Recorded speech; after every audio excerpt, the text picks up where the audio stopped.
Good morning, team. My name is Stephen Hill. I'll be your presenter for today. This was supposed to be a face-to-face session, but because of circumstances beyond our control, we have to opt for this mode of delivery instead. Today's topic is trending technologies and tools for protecting information resources. So without further ado, let us begin.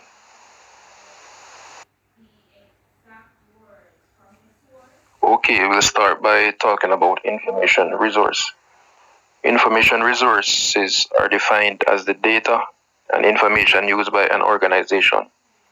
Examples of information resources are database with customer purchase information. So anything that a business or organization uses to conduct their daily operation would be considered as information resource. That is information of a private nature that you don't want any and everyone to see.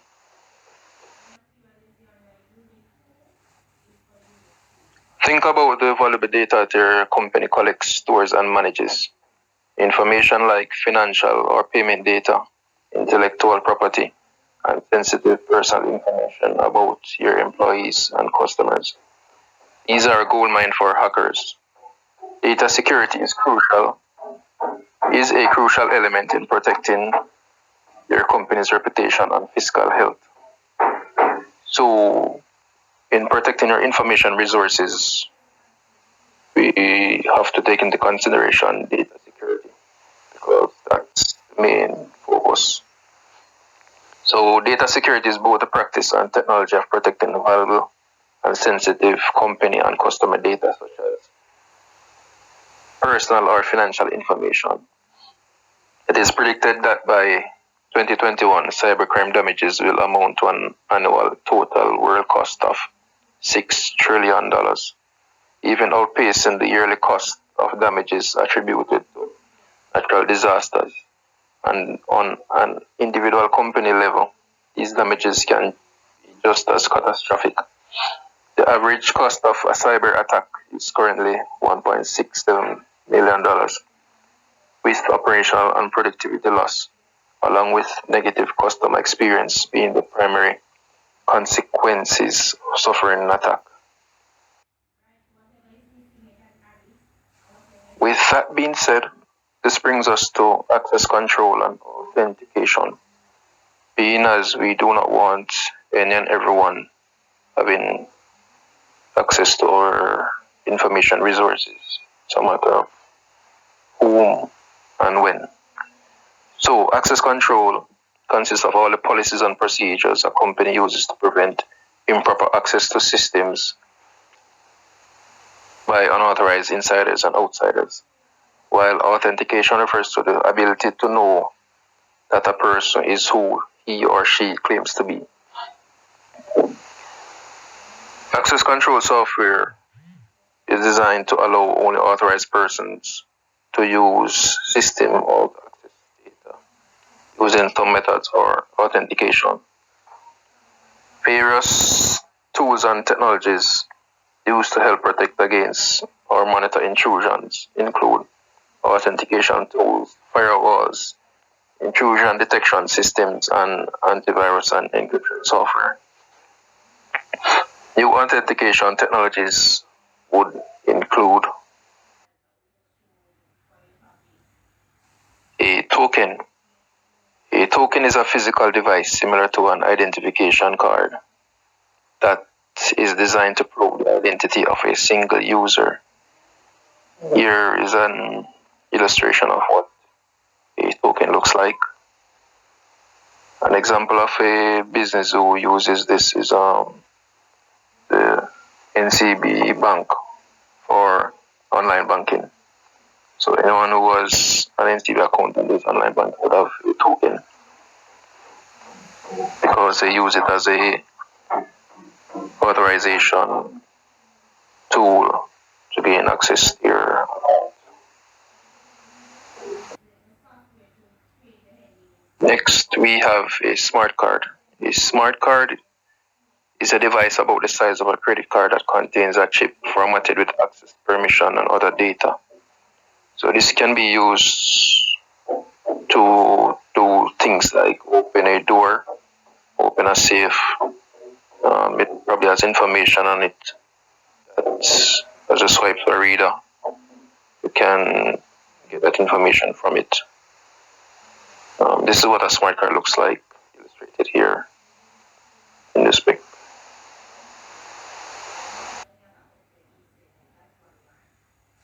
Next, we have biometrics, which compares a person's unique characteristics such as fingerprints, face, or retinal image against a stored profile. Types of biometrics are fingerprint, voice recognition, face recognition, and geometry, iris, and signature. Signature is not really part of it, but I'll explain later why. The most common use of this can be found in our cell phones, as most modern cell phones use biometrics such as fingerprint and face. What you do, you would save your fingerprint or face first, and then at a later date you try use that same fingerprint or face to match, well, to get access to the device.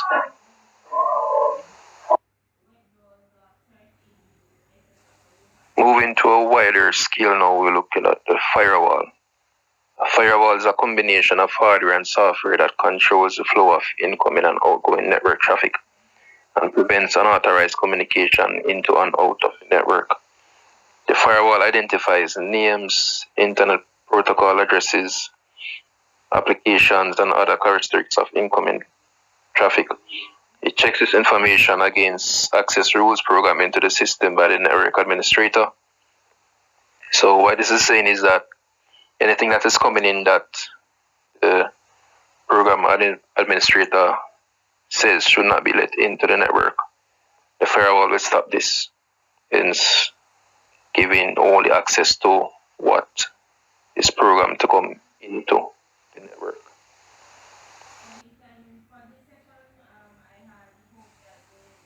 There are a number of firewall screening technologies, which include packet filtering, stateful inspection, network address translation, and application proxy filtering. In the packet filtering, this examines fields in the headers of data packets flowing between the network and the internet, examining individual packets in isolation. In the stateful inspection, this determines whether the packets are part of an ongoing dialogue between the sender and receiver. The network address translation. This conceals IP addresses of organizations' internal host computers to protect against sniffer programs outside the firewall. And application proxy filtering examines the application content of packets. A proxy server stops data packets originating outside the organization, inspects them, and passes a proxy to the other side of the firewall. If a user outside the company wants to communicate with a user inside the organization, the outside user first talks to the proxy application, and the proxy application communicates with the firm's internal computer.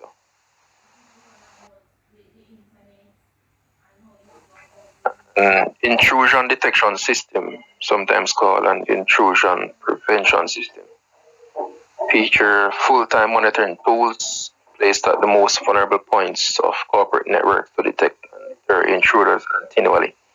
Scanning software looks for patterns indicative of known methods of computer attacks, such as bad passwords, checks to see if important files have been removed or modified, and sends warning of vandalism or system administration errors.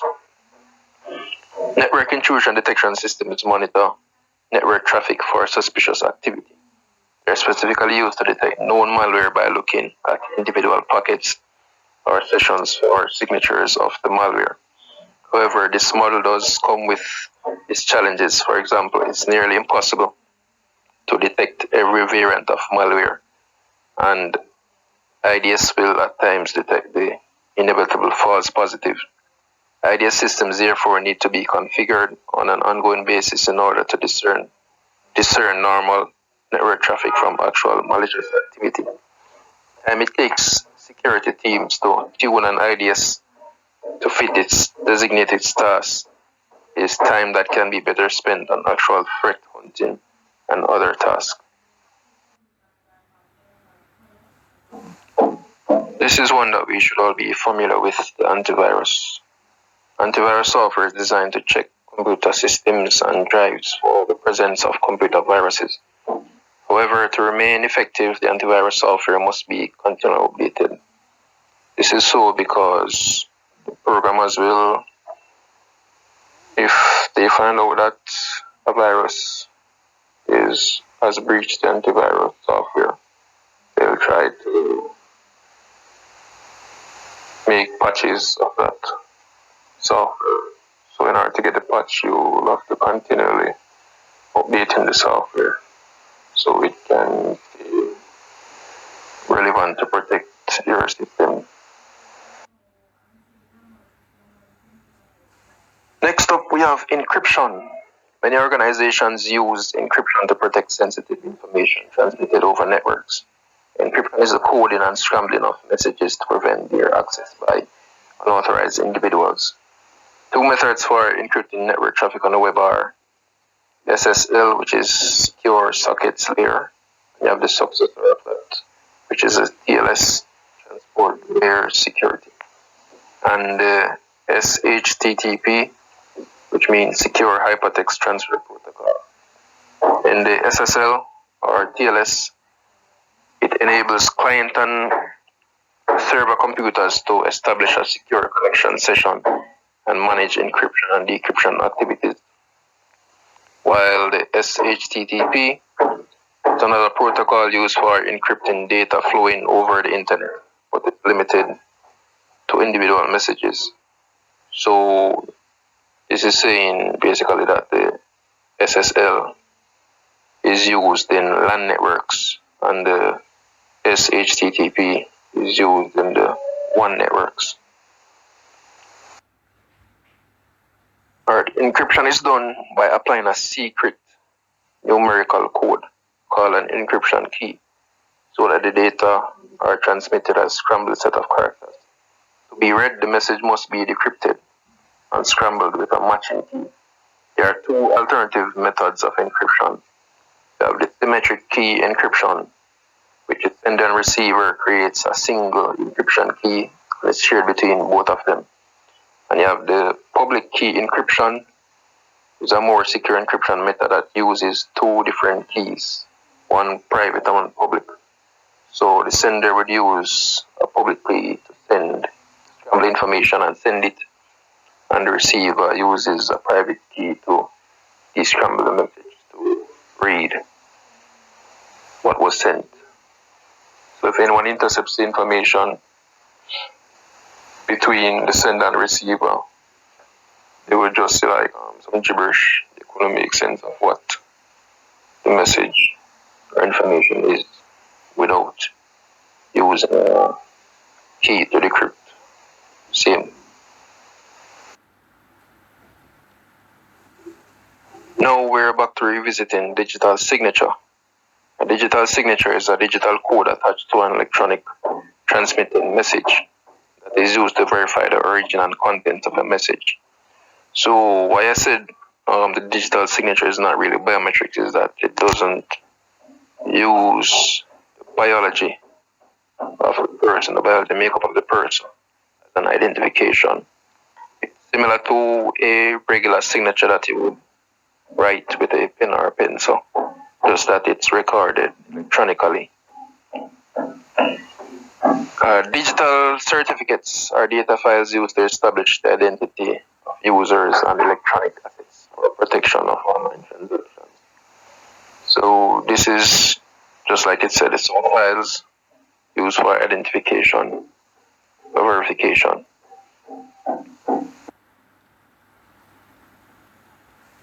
Last but certainly not least on the list of access control tools for today is a blockchain. Blockchain is a system of recording information in a way that makes it difficult or impossible to change, hack, or cheat the system. A blockchain is essentially a digital ledger of transactions that is duplicated and distributed across the entire network of computer systems on the blockchain. Each block on the chain contains a number of transactions, and every time a new transaction occurs on the blockchain, a record of that transaction is added to every participant ledger. The decentralized database managed by the multiple participants is known as the distributed ledger. So, if you look at this diagram right here, you can see how the blockchain operates. They're numbered in the order of which it takes place. So 1, you see a user request for a transaction. 2, a block representing the transaction is created. 3, a block is broadcast to the nodes of all the networks. 4, all the nodes validate the block. 5, the block is added to the chain. 6, the transactions get verified and executed. So the information goes to every computer that's linked, or every network that's linked in the blockchain, and gets added. So everybody has the same information. Any change that is made across the network, so everybody sees a change as well. The most common use presently for the blockchain technology is making cryptocurrency transactions like Bitcoin. The reason why is stated in the second to last point of the slide. In Bitcoin's case, a blockchain is used in a decentralized way so that no single person or group has control. Rather, all users collectively retain control. Reason for this is that it's hard to corrupt the system because everyone is held accountable for their actions in the chain. While blockchain has proved to be a successful system for cryptocurrencies, the technology is also being explored for potential to aid in storage and processing of data for government and healthcare systems.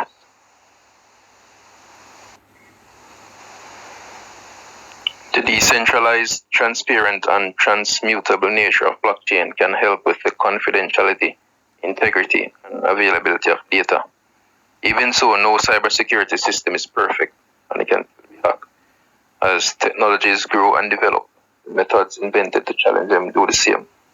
Blockchain has a bright future, but organizations must remain vigilant to protect against evolving cybersecurity threats. Alright, we reached the end of this presentation. I want to thank you, and I hope the information that was conveyed will be useful.